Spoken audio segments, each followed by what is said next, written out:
Hello students, myself Mr. Dhaval Chayagnik. My subject is physics. Physics subject और उसका chapter start करने से पहले इंडेक्स के ऊपर एक नज़र लगा देते हैं। Total 15 chapters including in 11 science. 15 chapters हमें 11 साइंस के अंदर पढ़ना है। अभी यहाँ पे नाम लिखा हुआ है सब चैप्टर का। अभी मैं आपको बताऊँगा तो आपको पता नहीं चलेगा, तो नाम के साथ डिटेल्स में जब मैं चैप्टर आपको समझाऊँगा तब हम डिटेल्स में देखेंगे।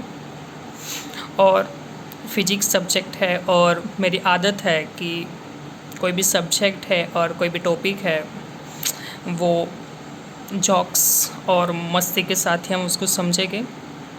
और ये सब्जेक्ट भी ऐसा है तो उसको सीरियसली लेंगे तो आराम से आपके दिमाग में उतरेगा नहीं। तो मेरे लेक्चर में थोड़ी मस्ती और जोक्स होते रहेंगे, तो उसको सीरियसली मत लेना। तो फर्स्ट ऑफ ऑल इंडेक्स में टोटल 15 चैप्टर है। नाम आप लोगों ने देख लिए होंगे, मैं चलाऊँगा तब आपको डीप में बताऊँगा। उसके बाद थोड़ी इम्पोर्टेंट बात हम देख लेते हैं कि फिजिक्स सब्जेक्ट जो है उसके अंदर सबसे ज़्यादा इम्पोर्टेंस न्यूमेरिकल्स का होता है। 17% पेपर के अंदर न्यूमेरिकल्स होते हैं और 30% उसके अंदर थियरी होती है। तो आपको पता चल गया होगा कि फिजिक्स सब्जेक्ट के अंदर हमें सबसे ज़्यादा क्या करना होगा, तो न्यूमेरिकल्स, क्योंकि वो 70% न्यूमेरिकल्स फिजिक्स के अंदर आता है। दूसरी बात कि हर एक चैप्टर ख़त्म होगा तो उसके लास्ट में पीडीएफ के एंड के ऊपर मैंने आपको एक कॉन्सेप्ट मैप दिया होगा। वो कॉन्सेप्ट मैप क्यों दिया होगा, तो उसके पीछे कि आपको कोई भी एग्ज़ाम टाइम है, अदरवाइज़ यूनिट टेस्ट है वगैरह, तो उसके टाइम आपको 1 घंटे पहले अदरवाइज़ 15 मिनट पहले आपको क्विक रिवीजन करना है। तो उसके लिए कॉन्सेप्ट मैप आपको बहुत ही यूज़फुल होगा। हर एक चैप्टर के एंड पर मैं पीडीएफ के एंड पे मैं आपको कॉन्सेप्ट मैप आपको दूंगा और आप वहाँ से लर्न करना होगा। उसके बाद है फॉर्मूला। 10th स्टैंडर्ड के अंदर आप लोगों ने ट्रिग्नोमेट्री और सिंपल टाइप के फार्मूला आप लोगों ने सीखे होंगे, तो यहाँ पे भी सिंपल फार्मूला आपको लर्न करना होगा। तो ये जो मैथमेटिक्स के फार्मूला, लॉग कैसे फाइंड करना है, एंटीलॉग कैसे फाइंड करना है, और मैं आपको बता दूं कि फिजिक्स सब्जेक्ट है उसके अंदर न्यूमेरिकल्स का सबसे इम्पोर्टेंट है, तो कैलसी नेसेसरी होगा, तो आपको कैलकुलेटर परचेस करना ही होगा। और ये जो फार्मूला है मैथ्स का और जितना इम्पोर्टेंट हो रहा है 11th और 12th साइंस फिजिक्स के अंदर, वो मैं आपको जल्दी आपको पीडीएफ फॉर्मेट में सेंड कर दूंगा। और साथ साथ में कि सिंपल कैलसी के अंदर लॉग और एंटीलॉग कैसे इजी मेथड से कैसे फाइंड करते हैं वो भी मैं आपको बता दूंगा। उसके बाद साइंस सब्जेक्ट है, तो साइंस सब्जेक्ट के अंदर मेन सब्जेक्ट होता है फिजिक्स, केमिस्ट्री, और ऑप्शनल सब्जेक्ट के अंदर होता है बायो एंड फिजिक्स और इंग्लिश और कंप्यूटर रिमेनिंग सब्जेक्ट। तो उसके अंदर physics is the king of science. Science का जो कोई भी किंग सब्जेक्ट होता है वो है फिजिक्स। और आपको बहुत अच्छी तरह पता है कि कोई भी सफल इंसान के पीछे कोई एक स्त्री का हाथ होता है। तो mathematics is the queen of science, क्योंकि फिजिक्स किंग है तो मैथमेटिक्स क्वीन है, क्योंकि मैथमेटिक्स के हर एक फॉर्मूला फिजिक्स के अंदर यूज़ होगा ही। मैथमेटिक्स आपका क्लियर नहीं है, उसका फॉर्मूला आपका क्लियर नहीं है, तो फिजिक्स के अंदर आपको दिक्कत हो सकती है। तो फिजिक्स साइंस का किंग सब्जेक्ट है, मैथ्स उसकी क्वीन है। और ये स्लोगन आप पहले से सुनते आ रहे हो कि हर एक सफल इंसान के पीछे एक महिला का हाथ होता है। तो इस तरह फिजिक्स को सक्सेस करने के पीछे मैथमेटिक्स का हाथ है। तो अब हम मेन चैप्टर के ऊपर जाएंगे, स्टार्ट करेंगे चैप्टर नंबर 1 फिज़िकल वर्ल्ड। और स्टार्ट करेंगे पूरा चैप्टर। और please request to all of you कि आपको कोई भी डाउट है, कुछ भी समझ में नहीं आ रहा है, अदरवाइज़ बाहर का कोई प्रॉब्लम है वो आपको समझ में नहीं आ रहा है, तो प्लीज़ आप मेरे को मैसेज कर सकते हो। ऐसा नहीं कि मैंने पढ़ा है वो ही उसके अंदर डाउट है तो उसका मैसेज करो। बाहर की कोई भी डिटेल्स है, एक्स्ट्रा नॉलेज है, वो भी मेरे साथ आप शेयर कर सकते हो। नहीं पता चल रहा है तो भी आप मैसेज करके मेरे को पूछ सकते हो। ऐसा कभी मत सोचना कि सर क्या बोलेंगे, क्या समझेंगे, तो डोंट वरी अबाउट दैट। कुछ भी नहीं पता चल रहा है सीधा मैसेज कर दो, आपको 100% आंसर मिल जाएगा। अदरवाइज़ एट अ टाइम मेरे को उसका आंसर पता नहीं है तो मैं आपको बोलूँगा प्लीज़ गिव मी 15 मिनट्स, उसके बाद मैं आपको परफेक्ट आंसर दूंगा। पर रिक्वेस्ट कि फ़िज़िक्स सब्जेक्ट ऐसा है कि आपको नहीं पता चल रहा है तो टेंशन में, जैसे आप लोगों का कोई हार्ड टॉपिक था उसको आप इग्नोर करते थे कि चलो जाने दो दूसरा कर लेंगे, पर यहाँ पे ऐसा मत करिए। जो भी नहीं पता चल रहा है तो मैं आपको ईजी वे में समझाने का ट्राई करूँगा। Thank you. Chapter number 1, physical world. Physics का फर्स्ट नंबर का चैप्टर स्टार्ट कर रहा है। First definition science. तो फर्स्ट क्वेश्चन यहाँ पे क्रिएट होता है, what is science. Standard 10th के अंदर आप लोगों ने साइंस सब्जेक्ट पढ़ा हुआ था, उसके अंदर बहुत सारे चैप्टर्स भी लर्न किए हुए थे, बट आपने साइंस की डेफिनेशन क्या होती है और साइंस क्या होता है उसके बारे में आप लोगों ने नहीं पढ़ा हुआ था। तो फर्स्ट ऑफ ऑल यहाँ पे साइंस की डेफिनेशन का कॉन्सेप्ट हम यहाँ पे क्लियर करते हैं। तो फर्स्ट डेफिनेशन देखते हैं। Science is a systematic attempt to understand natural phenomena in as much details and depth as possible। एक सिस्टमेटिक वे से हमें नेचुरल फिनोमेना को अटेम्प्ट करना है, उसके बारे में हमें उसके डिटेल्स निकालनी है, और जितना डिटेल्स हमें डेप्थ में मिल रहा है वो डिटेल्स हम निकाले के उसको बोलते हैं science. Second line, the word science is originated from the Latin word। दूसरा क्वेश्चन 1 मार्क्स के लिए यहाँ पे हो सकता है कि साइंस वर्ड है वो कहाँ से आया है, तो वो है एक लैटिन वर्ड, और लैटिन वर्ड में साइंस को बोलते हैं साइंटिया, और उसका मतलब है टू नो। तो आपको पता है कि टू नो का मतलब क्या होता है। जैसे साइंस में हमने फर्स्ट नंबर का डेफिनेशन वहाँ पे देखा हुआ था, वहाँ पे वही था कि सिस्टमेटिक वे से नेचुरल फिनोमेना को अटेम्प्ट करना, कलेक्ट करना है उसको, उसके बाद कलेक्ट होने के बाद उसको डिटेल्स में पढ़ना है, और उसके अंदर से जितना भी डिटेल्स कलेक्ट हो सकता है इतना हमें कलेक्ट करना है। तो उसके बारे में जानना, इंक्वायरी करना, उसको बोलते हैं टू नो। तो ये बात हुई साइंस की। उसके बाद हम आते हैं सेकंड नंबर के पॉइंट के ऊपर, फिजिक्स। तो यहाँ पे थर्ड नंबर का क्वेश्चन क्रिएट होता है कि व्हाट इज फिजिक्स। तो फिजिक्स के डेफिनेशन देखते हैं। The branch of science concern with the nature. First of all physics है वो एक साइंस की ब्रांच है, एंड किसके साथ कंसर्न है, concern with the nature and properties of matters and energy. Physics किसके साथ कंसर्न है, तो फर्स्ट ऑफ ऑल नेचर के साथ कंसर्न है, उसके बाद प्रॉपर्टीज ऑफ मैटर। मैटर हम किसको बोलेंगे, कोई भी नेचुरल फिनोमिना, अदरवाइज कोई सब्सटेंस है, जो सब्सटेंस हमें नेचर से मिल रहा है उसकी प्रॉपर्टीज़ क्या है, और उसके अंदर से अलग अलग डिफरेंट टाइप की एनर्जी कैसे क्रिएट होती है उसके बारे में डिटेल्स में पढ़ना, उसको बोलते हैं हम फिजिक्स। तो फिर से एक बार डेफिनेशन रिपीट करते हैं। The branch of science concern with the nature and properties of matters and energy.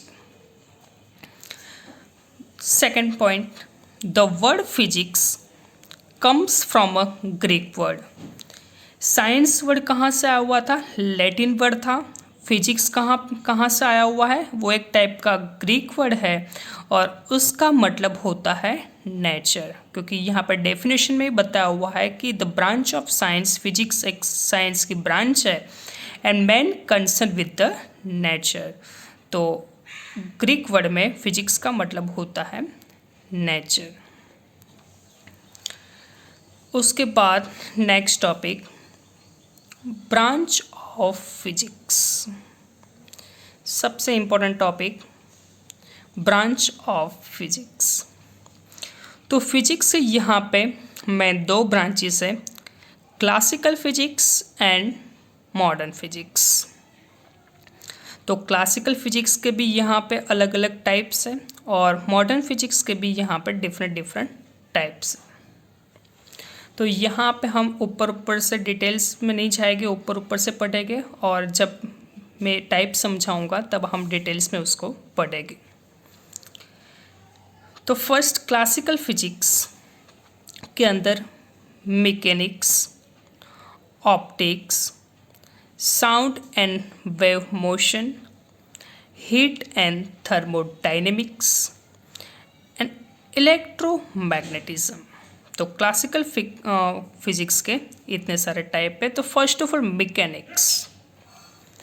तो मैकेनिक्स के अंदर क्या आता है? तो कोई भी रोटेटिंग ऑब्जेक्ट, मैं वर्ड यूज़ कर रहा हूँ कि कोई भी रोटेटिंग ऑब्जेक्ट, वो सब मैकेनिक्स के अंदर इंक्लूड होता है। उसके अंदर आप इंक्लूड कर सकते हो बाइसिकल, व्हीकल्स, फैन रोटेट कर रहा है तो वो भी मैकेनिक्स के अंदर ही है। तो कोई भी रोटेटिंग ऑब्जेक्ट, हम चलते चलते जाते हैं तो उसके ऊपर डिफरेंट टाइप ऑफ फोर्स वगैरह सब कुछ लगता है, तो वो भी मैकेनिक्स के अंदर ही इंक्लूड होता है, क्योंकि हम भी चलते चलते जा रहे हैं तो हम भी एक टाइप के मूविंग ऑब्जेक्ट हुए। तो all the types of moving object including in this physics, उसको बोलते हैं मैकेनिक्स। सेकेंड पॉइंट है ऑप्टिक्स।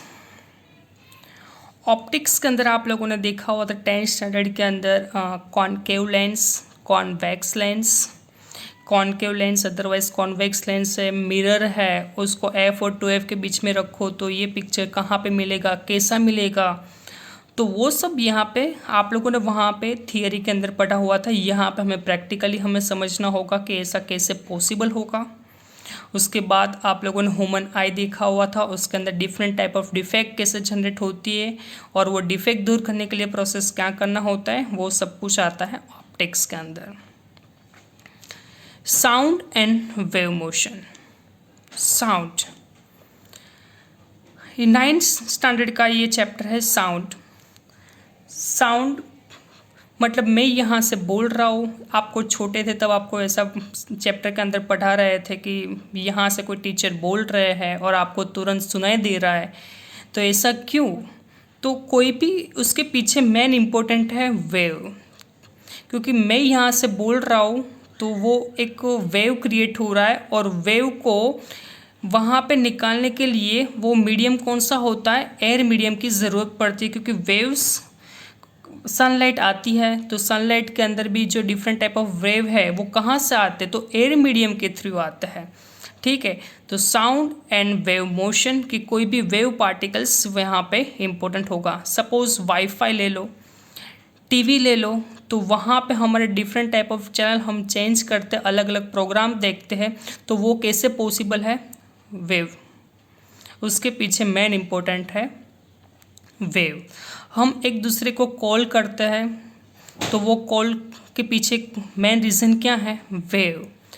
एक प्लेस से दूसरे प्लेस पे वहाँ पे वेव ट्रांसफ़र होते, उसके लिए हम एक दूसरे के साथ आराम से बातचीत कर रहे हैं। टीवी के अंदर डिफरेंट टाइप ऑफ प्रोग्राम हम देख सकते हैं, उसके पीछे रिस्पॉन्सिबल है वेव। और याद रखना कि वेव को वहाँ पे एक प्लेस से अलग प्लेस पे जाने के लिए एक मीडियम की ज़रूरत होती है और वो मीडियम है एयर मीडियम। और साउंड के बारे में आपको मैंने बता दिया कि सबसे ज़्यादा साउंड तो वेव थ्रू वहाँ पे एक मीडियम से दूसरे मीडियम में जाता है और वो इम्पोर्टेंट है। और सबसे ज़्यादा इरिटेटिंग साउंड कौन प्रोड्यूस कर रहा है, तो आप लोगों ने पढ़ा हुआ था कि विसल जो है वो सबसे ज़्यादा इरिटेटिंग नॉइस वहाँ पे क्रिएट करती है। तो in short sound and waves के बारे में यहाँ पे हम डिटेल्स में पढ़ेंगे।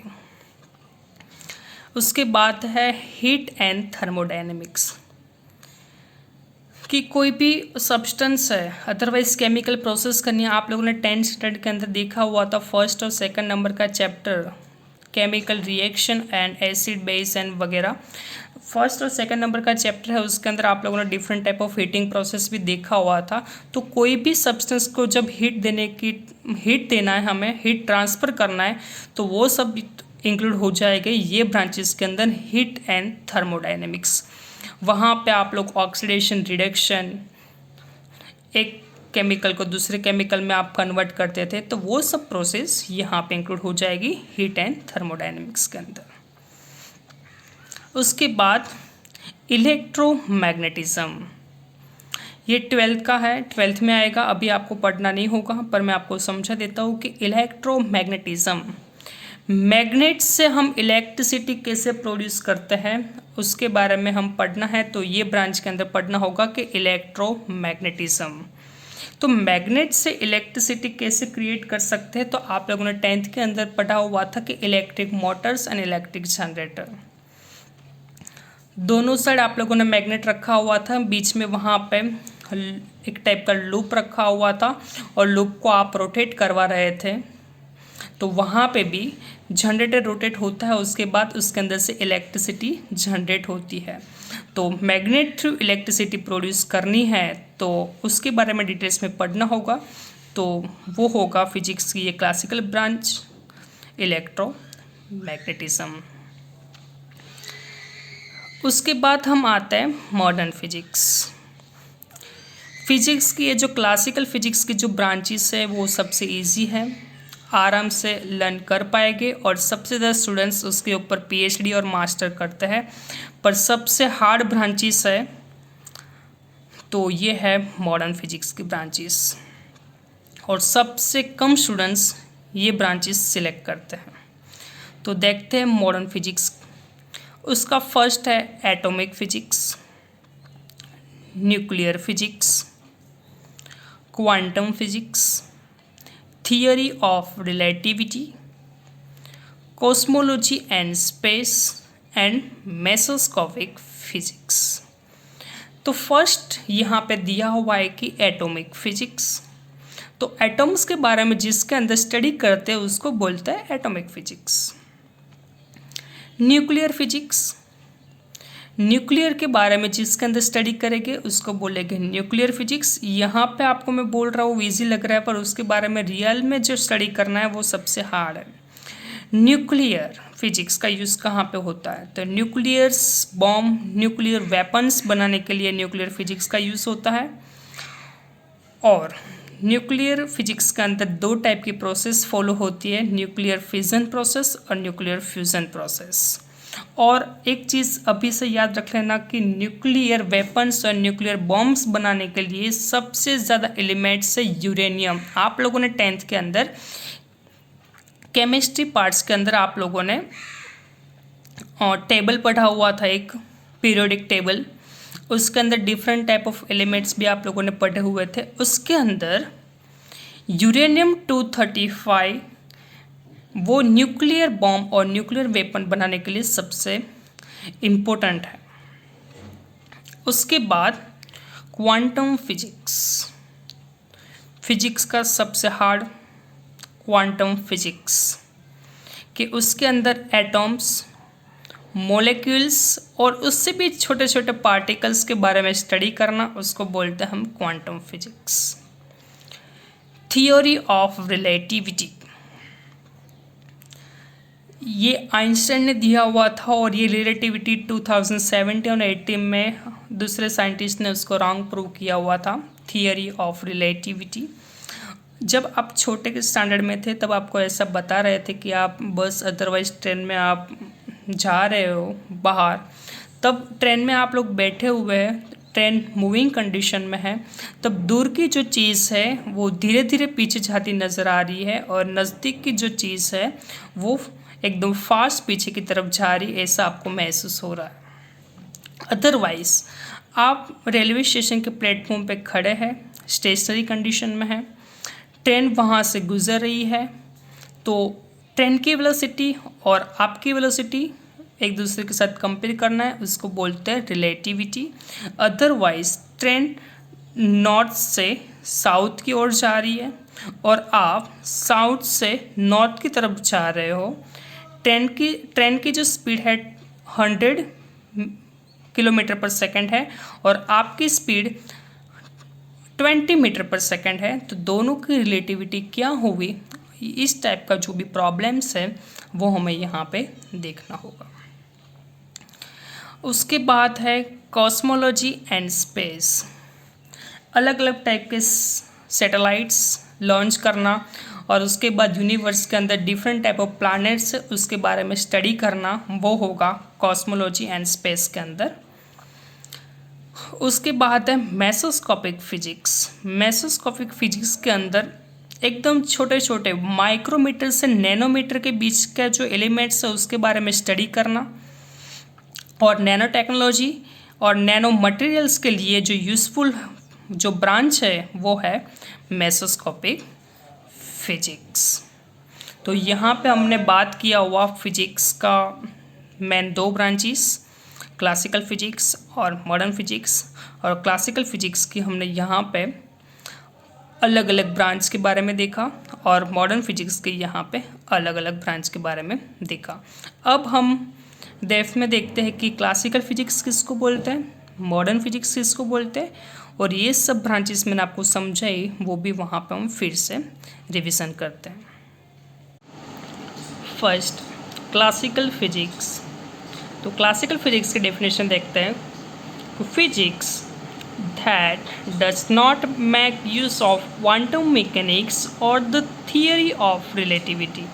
जिस ब्रांच के अंदर हम क्वांटम मैकेनिक्स और थियोरी ऑफ रिलेटिविटी का यूज़ नहीं करेंगे वो ब्रांच को हम बोलेंगे क्लासिकल फिजिक्स।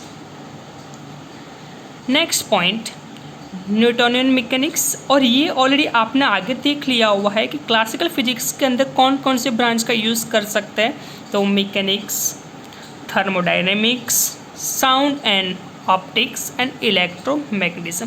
पर यहाँ पे कुछ अलग फॉर्मेट में लिखा हुआ है कि न्यूटोनियन मैकेनिक्स, क्योंकि all the types of moving object के बारे में हमें यहाँ पर लॉ किसने दिया हुआ था, न्यूटन ने दिया हुआ था, और न्यूटन्स के तीन लॉ ऑलरेडी आप स्टडी कर चुके हुए हो। उसके बाद थर्मोडायनेमिक्स।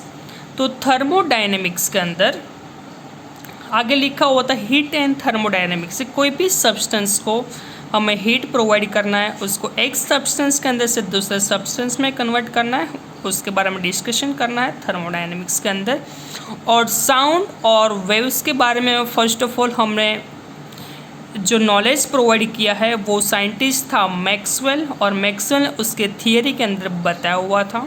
और लास्ट में इलेक्ट्रोमैग्नेटिज्म प्रोवाइड किया हुआ था मैक्सवेल थियरी ने कि मैग्नेट से इलेक्ट्रिसिटी कैसे प्रोवाइड किया हुआ है। तो वेव्स, साउंड और इलेक्ट्रोमैग्नेटिज्म जो एक्सप्लेन किया हुआ है वो मैक्सवेल की थियरी के अंदर एक्सप्लेन किया हुआ है। तो ये सब एग्जाम्पल है क्लासिकल फिजिक्स का।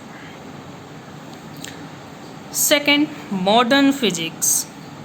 तो मॉडर्न फिजिक्स हम किसको बोलेंगे, physics can B considered consisting of classical physics, जिसके अंदर क्लासिकल फिजिक्स के बारे में बात करेंगे, उसके साथ साथ the standard model of physics, physics का कोई भी स्टैंडर्ड मॉडल है उसके बारे में, and theoretical physics including quantum physics and relativity and more.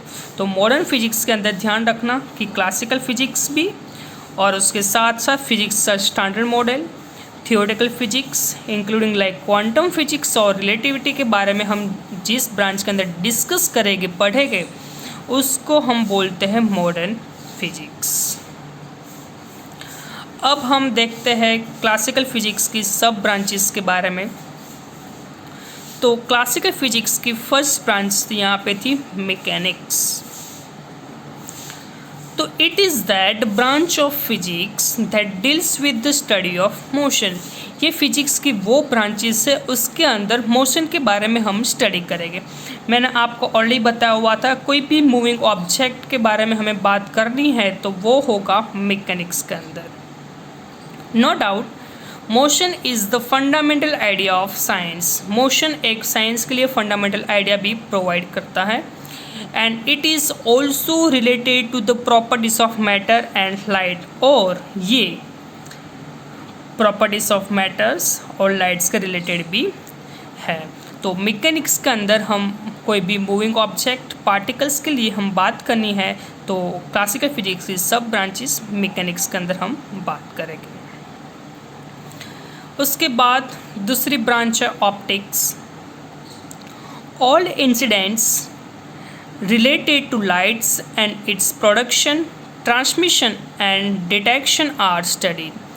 आप लोगों ने 10th स्टैंडर्ड के अंदर देखा हुआ था, कोई भी स्मूथ सरफेस है, स्मूथ सरफेस ऊपर सनलाइट इंसिडेंट होता है, स्मूथ सरफेस से टकरा के उसके बाद उसका क्या होता है, रिफ्लेक्शन होता है। आप लोगों ने रिफ्लेक्शन देखा था, रिफ्लेक्शन देखा हुआ था, डिफ्लेक्शन देखा हुआ था। तो उसके बारे में जितना भी स्टडी करना है वो हम बात करेंगे ऑप्टिक्स के अंदर। उसके बाद थर्ड ब्रांचेस है sound and wave motion. Under it the wave speed and sound production or transmission are study. जिसके अंदर साउंड और वेव्स के बारे में हमें स्टडी करना है वो ब्रांचेस है साउंड एंड वेव मोशन। उसके बाद heat and thermodynamics. This branch deals with the process of heat, its transmission and changes in its function। like 10th standard का फर्स्ट नंबर का चैप्टर कि आप एक केमिकल सब्सटेंस को दूसरे केमिकल सब्सटेंस में प्रोसेस कन्वर्ट करते हो, उसको हम क्या बोलते हैं, केमिकल प्रोसेस। तो यहाँ पे वही है कि प्रोसेस ऑफ हीट, हम हीट प्रोवाइड करेंगे, एंड ट्रांसमिशन एक सब्सटेंस से दूसरे सब्सटेंस में कन्वर्ट हो जाता है, अदरवाइज चेंजेस होता है, वो जिसके बारे में स्टडी करेंगे। तो ये ब्रांच के अंदर हम स्टडी करेंगे हीट एंड थर्मोडायनेमिक्स के अंदर। उसके बाद क्लासिकल फिजिक्स की last branch electromagnetism. It deals with electromagnetic radiation, और we can say that it is the phenomena of the interaction of electric currents और फील्ड्स एंड मैग्नेटिक फील्ड्स। मैं जब आपको ब्रांचेस समझा रहा था तब भी मैंने आपको बताया हुआ था कि मैग्नेट की हेल्प से हम इलेक्ट्रिसिटी जनरेट करेंगे, वो आएगा इलेक्ट्रोमैग्नेटिज्म के अंदर। उसके अंदर मैंने एग्जांपल भी दिया हुआ था कि इलेक्ट्रिक मोटर्स और इलेक्ट्रिक जनरेटर, वो सब एग्जांपल इलेक्ट्रोमैग्नेटिज्म के हैं। तो यहाँ पे हमने बात किया क्लासिकल फिजिक्स की सब ब्रांचेस के बारे में। अब हम बात करते हैं मॉडर्न फिजिक्स की सब ब्रांचेस के बारे में। तो मॉडर्न फिजिक्स की फर्स्ट सब ब्रांचेस है एटॉमिक फिजिक्स। तो हम एटॉमिक फिजिक्स किसको बोलेंगे, in this the interaction of atoms and its radiation are study. Atoms छोटे छोटे पार्टिकल्स और उसके अंदर से डिफरेंट टाइप ऑफ रेडिएशन के बारे में हम स्टडी करेंगे, वो ब्रांचेस होगी एटॉमिक फिजिक्स।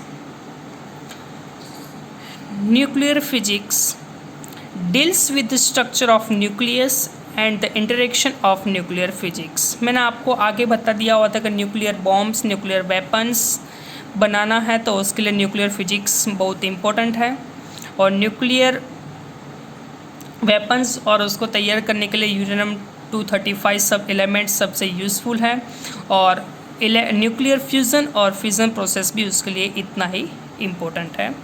तो इसके बारे में स्टडी करना है तो न्यूक्लियर फिजिक्स ब्रांच के अंदर हम करेंगे। उसके बाद क्वांटम फिजिक्स,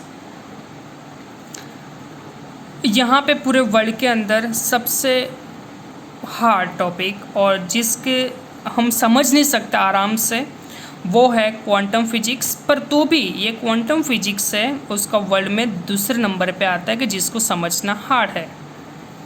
उसके पहले भी एक ब्रांच तो नहीं बोल सकता है, पर उसके पहले भी एक ऐसा इंसान जो है वो है फीमेल, उसको समझना सबसे हार्ड है। उसके बाद सेकंड नंबर पे आता है क्वांटम फिजिक्स। तो सबसे पहला जॉक्स था, सीरियसली लेने की ज़रूरत नहीं है।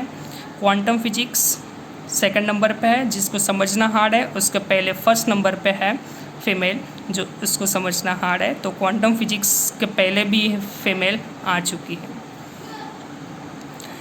This is the special type of mechanism in which the behaviour of molecules, atoms and nuclear particles is describe. तो क्वांटम फिजिक्स के अंदर तीन के बारे में हम बात करेंगे। First molecules, atoms and nuclear particles is described. तो molecules, atoms and nuclear particles के अंदर तीन एक ही ब्रांच के अंदर हम पढ़ेंगे, उसको बोलते हैं quantum physics. Theory of relativity.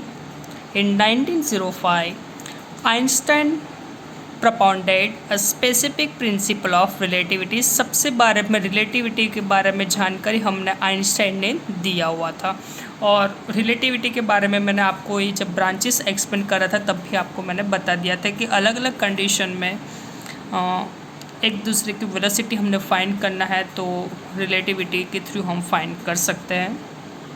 In which the interaction very high speed particles are मैंने आपको ऐसा बोला हुआ था कि ट्रेन जो है नॉर्थ से साउथ जा रही है 100 मीटर पर सेकंड की स्पीड से, किलोमीटर पर सेकंड की स्पीड से, और हम साउथ से नॉर्थ की तरफ जा रहे हैं 20 किलोमीटर पर सेकंड की स्पीड से। जस्ट एग्जाम्पल के लिए मैं बता रहा हूँ। तो दोनों के रेफरेंस की वेलोसिटी हम फाइंड करनी है, तो रिलेटिविटी के थ्रू हम फाइंड कर सकते हैं। Later 1915 Einstein presented a general theory of relativity in which definition of gravitation was also explained। उसके बाद उसने 1915 के अंदर जो थियरी एक्सप्लेन किया हुआ था, वहाँ पे उसने ग्रेविटेशन को भी वहाँ पे एक्सप्लेन किया हुआ था। तो रिलेटिविटी के अंदर मैंने आपको आगे बताया हुआ था, वो एग्जाम्पल इसके अंदर इंक्लूड होता है। उसके बाद में आपको एक एग्जाम्पल दे सकता हूँ। दो स्टूडेंट्स थे, हाँ, फिजिक्स के वाइवा के लिए बैठे हुए थे। तो एक स्टूडेंट्स को प्रोफेसर ने अंदर उसको बुलाया।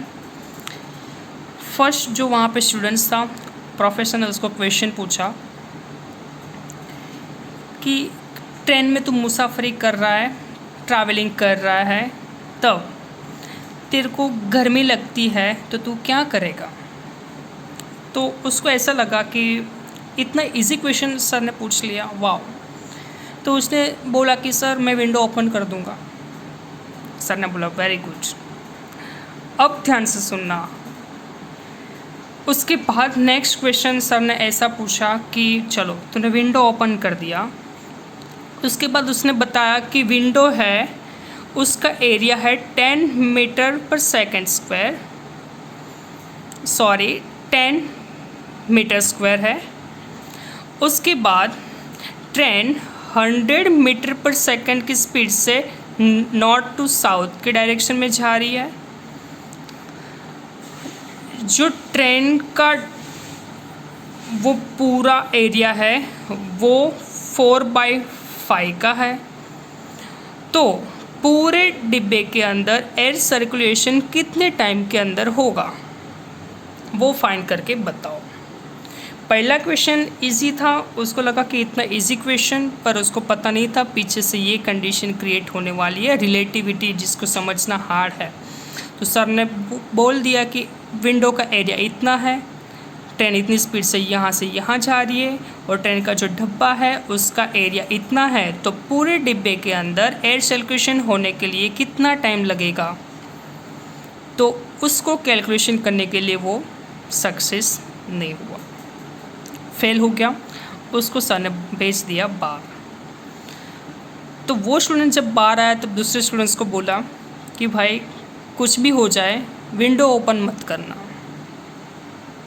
दूसरा स्टूडेंट्स अंदर गया, प्रोफेसर ने वही क्वेश्चन फिर से दोहराया, तू ट्रेन में ट्रैवलिंग कर रहा है, तेरे को गर्मी लगेगी तो तू क्या करेगा। उसने बोला सर मेरे को गर्मी लगेगी तो मैं शर्ट निकाल दूँगा।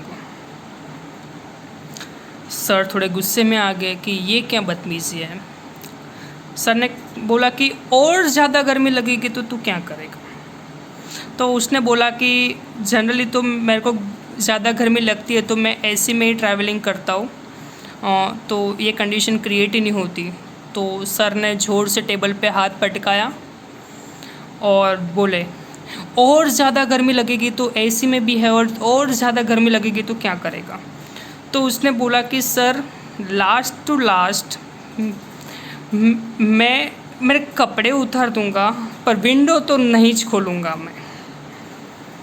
तो ये जोक्स था, उसको सीरियसली मत लेना।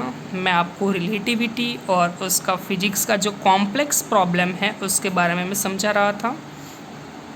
तो इस तरह का क्वेश्चन रिलेटिविटी में हो सकता है कि इस टाइप का रेफरेंस, और लास्ट टाइम JEE और नेट्स के अंदर भी एक टाइप का ये हार्ड क्वेश्चन पूछा हुआ था कि सिंपल आपको एक मजाक लगता है पर वो एक मजाक नहीं था, रियली क्वेश्चन उसके अंदर पेपर के अंदर दिया हुआ था कि ट्रेन का जो एक डिब्बा है, वो जो ट्रेन है वो नॉर्थ से साउथ 100 मीटर पर सेकेंड की स्पीड से, मैं जस्ट एग्जांपल दे रहा हूँ, इस टाइप का क्वेश्चन था, प्रॉपर नहीं, वैल्यू अलग हो सकती है। नॉर्थ टू साउथ जा रहा था और उसके अंदर मॉस्किटोज साउथ से नॉर्थ की तरफ जा रहा था और उसकी कुछ भी स्पीड दिया हुआ था। तो दोनों की वेलोसिटी फाइंड करो, reference velocity, relative velocity find करो। इस टाइप का क्वेश्चन पूछता है JEE और नेट्स के अंदर। तो फिजिक्स जो सब्जेक्ट है उसको आपको समझना है, उसको रट्टा नहीं मारना है आपको। उसको समझोगे तो फिजिक्स बहुत ईजी है। लोग ने फालतू में ऐसा बोला हुआ है कि फिजिक्स हार्ड है, कोई ईजी नहीं, हार्ड नहीं है, बहुत ईजी है। तो ये जस्ट एग्जांपल था, सीरियसली उसको मत लेना। उसके बाद cosmology and space exploration.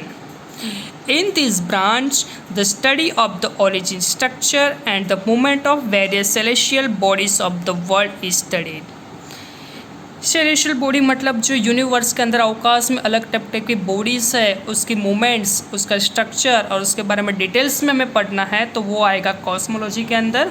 And in the space of man made और artificial satellites and the information receive from this them is also analyse and studied.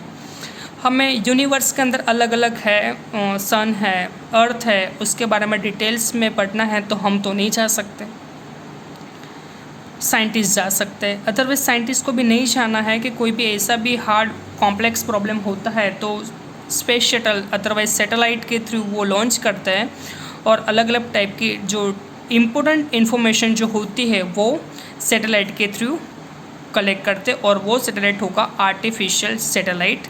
और आप लोगों ने देखा ही हुआ कि मिशन मंगल और अलग टाइप का जो सैटेलाइट लॉन्च किया हुआ था वो मंगलयान, वो सब कुछ वो कॉस्मोलॉजी और स्पेस एक्सप्लोरेशन के अंदर, ये ब्रांच के अंदर इंक्लूड होता है।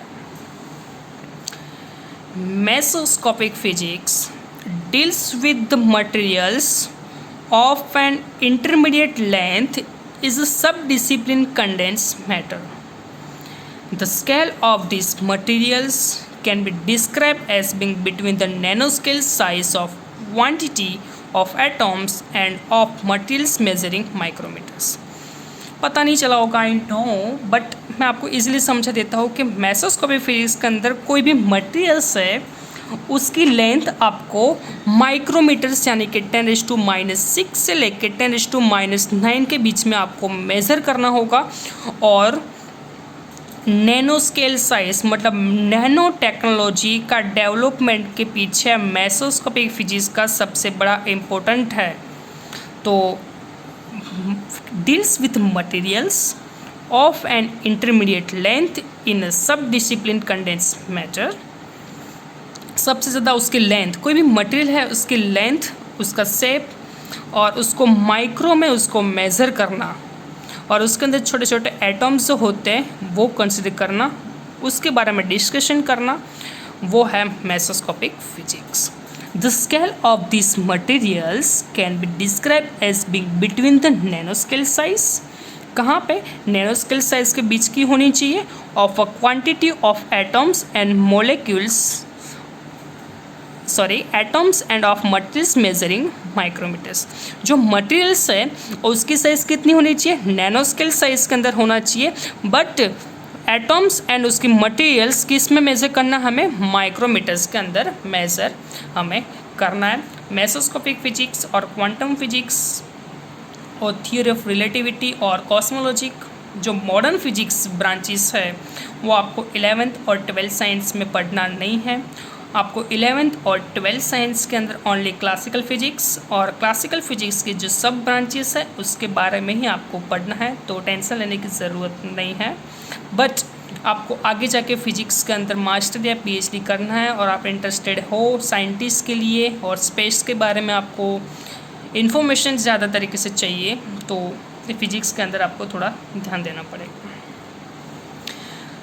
तो फिर से एक बार रिवाइज, फर्स्ट हमने देखा था साइंस, उसकी डेफिनेशन, कहाँ से आया वर्ड वो, उसके बाद फिजिक्स और फिजिक्स वर्ड कहाँ से आया था वो, उसके बाद हमने ब्रांचेस पढ़ा हुआ था। ब्रांचेस का 2 टाइप था, क्लासिकल फिजिक्स और मॉडर्न फिजिक्स। क्लासिकल फिजिक्स की सब ब्रांचेस पढ़े थे, उसके बाद मॉडर्न फिजिक्स की सब ब्रांचेस हमने पढ़े हुए थे और उसके बारे में हमने यहाँ पे डिटेल्स में पढ़ा। वो टॉपिक ख़त्म होने के बाद अब नेक्स्ट टॉपिक के ऊपर आते हैं हम। 2 main principal thrust in physics.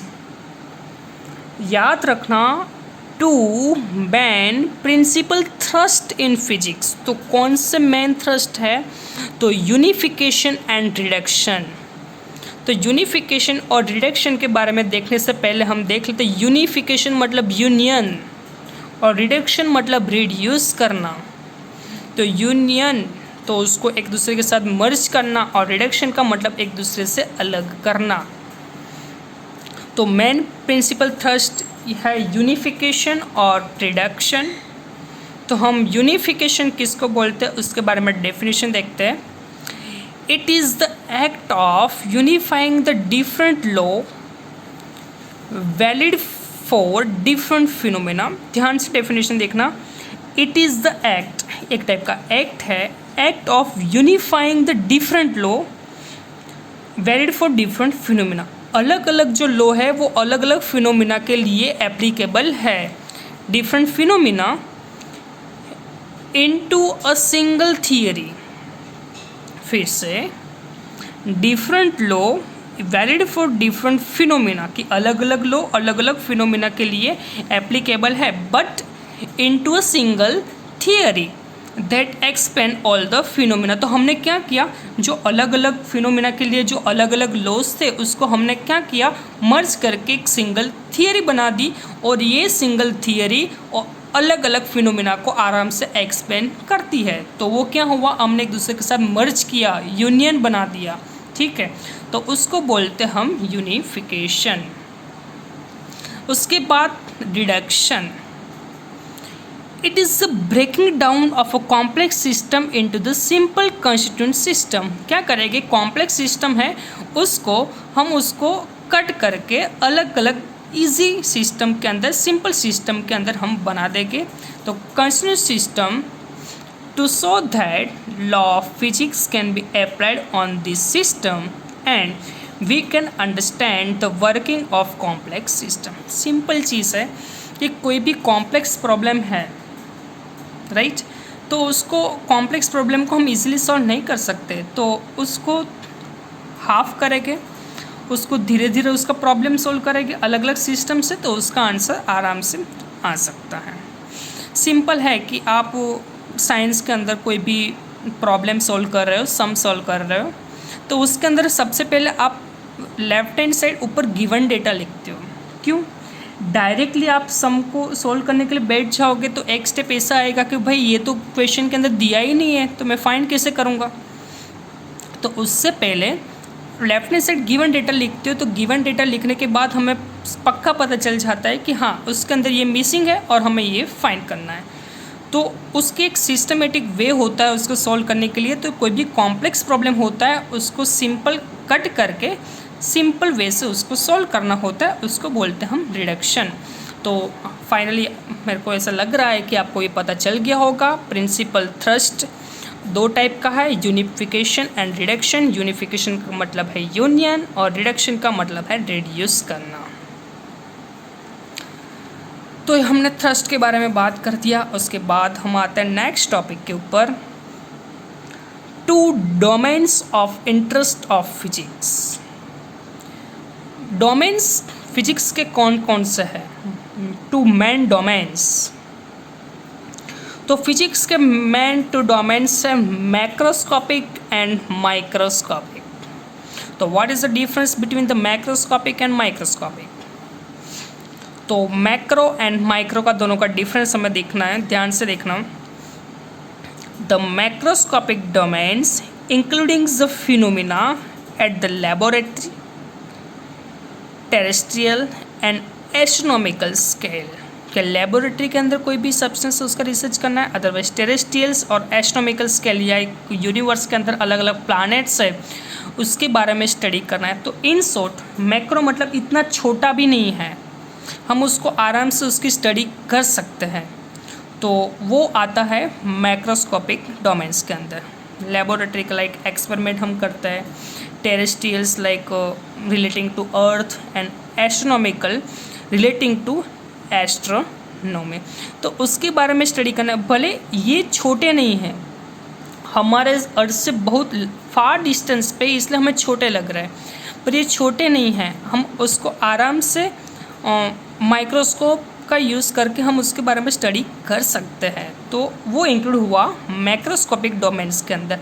But microscopic domain, the microscopic domain includes atomic molecules. Sir आपको पता है कि एटम्स और मोलिक्यूल्स कितने छोटे छोटे होते हैं और बहुत इनफाइनाइट होते हैं, तो उसके बारे में स्टडी करना है तो वो उसको बोलेंगे हम microscopic domain. The microscopic domains include the atomics, molecules and nuclear phenomena. तो जिसके अंदर एटॉमिक्स, मोलिक्यूल्स, एटॉम्स और न्यूक्लियर्स की बात हम करेंगे उसको बोलेंगे हम माइक्रोस्कोपिक डोमेन। तो main domains macro and micro. Macro का मतलब large, like terrestrials, astronomy and laboratory में हम रिसर्च करेंगे, वो सब कुछ आएगा मैक्रोस्कोपिक के अंदर। And micro like atoms, molecules, nuclears particles, वो सब कुछ आ जाएंगे माइक्रोस्कोपिक डोमेन के अंदर।